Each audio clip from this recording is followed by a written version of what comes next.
You are welcome to the Wealthy Continent channel, a channel dedicated to the great people and continent of Africa. Remember, it is not the place that defines the status of the people. Rather, it is the people that defines the status of the place. As we continue our journey of financial literacy, we're going to be looking at the topic, as an African abroad, you can buy your property with cash. I know in past videos we've looked at mortgages, we've looked at how to pay it off, and we have looked at various things. But it's not only one way. Another way is buying property with cash. It is possible. Cash is even a better option. Cash is king. It speaks in every country you find yourself. Cash is still better anytime, any day, anywhere. Because you have less risk.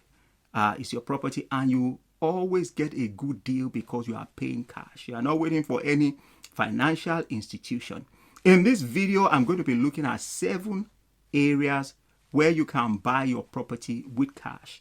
The number one area is if you have a thriving business or you are a very high income earner. So you make money by serving people, you have a lot of cash at your disposal. Now that puts you in a position to buy your property with cash because of where you are. The second option is it might be a gift to you. You might have inherited a property. You might have won the lottery. Now somebody might say, but I didn't do anything. Somebody gave you to you, but the person who gave that property to you paid cash for it or paid in one way or another for the property. If it was given to you by inheritance, somebody still paid for it. If it was by lottery, which I wouldn't advise because it's not the best form to build wealth, it's not even a path to build wealth. But if by lottery, by chance, you have money at your disposal, you can still buy a property. The number 3 way you can buy a property is if you are a saver and you have access to a lot of money in your savings. You've been doing it for years. And you know that, okay, I'm going to buy this property, but I know that I can't buy it in an expensive area. I have to go outside, way outside, far from the city, the outskirts, to go and buy a property. Now, you can buy it for cheap and you can buy it with cash. But one of the things you have to remember is this. Amenities might not be there. Getting to the city might be difficult. You might need some other things. And the value of the property might not appreciate on time because of the location. You have chosen a cheaper location, a location that's not, doesn't have a lot of amenities around and doesn't have a lot of accesses and is far from the city. It's possible. Some people do it. The number 4 way you can buy a property is go to the auction. If you are a saver and you have a lot of cash and you don't just want to buy at the market value, you want to buy below the market value.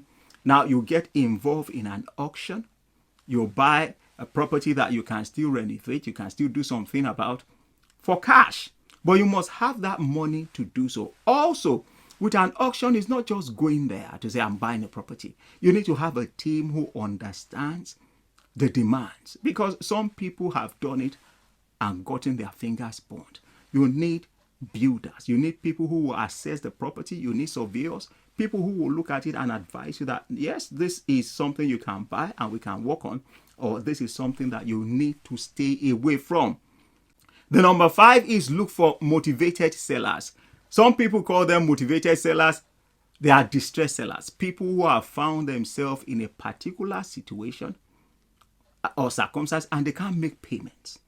And because they are struggling and they don't want the bank to repossess their property, they are willing for a cash buyer to come in and buy the property at a discounted price. Is one way of getting it. If you have the cash in your bank account, you are not going to buy at the market value. You are going to buy below market value because of the situation at hand. The number 6 way is if you are an early investor. You have stocks and shares that you've invested in, or you have other investment because you started early. Now, starting investing early is an advantage. So the shares that you bought over time, they've appreciated, or the land that you bought, or you've invested in something that is appreciating.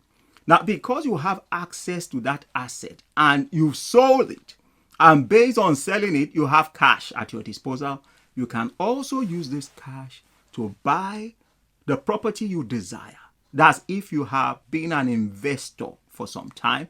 So cash is at your disposal. You can turn the asset into cash to buy another asset. Number 7 is, some people get to a stage in their life, retirement stage. They've paid mortgages all through their life. They lived in big houses and stuff like that. But at the end of the day, they have said to themselves, okay, we need to downsize.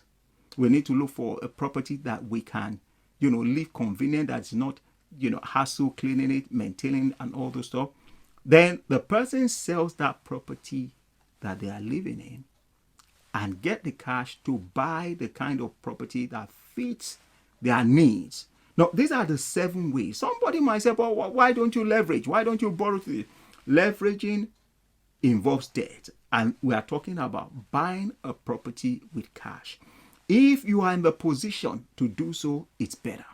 If you are in a position to use cash that is at your disposal, it is better. Less risk, no hassle. You are not answerable to any financial institution. You are not waiting for any interest rate to go up or to go down, because cash is still king. If you have been getting value from our videos, we would like you to consider subscribing to this channel, clicking on that like button and sharing with others. Remember, a candle does not lose its value by giving light to others. Thanks for watching. We will see you next time.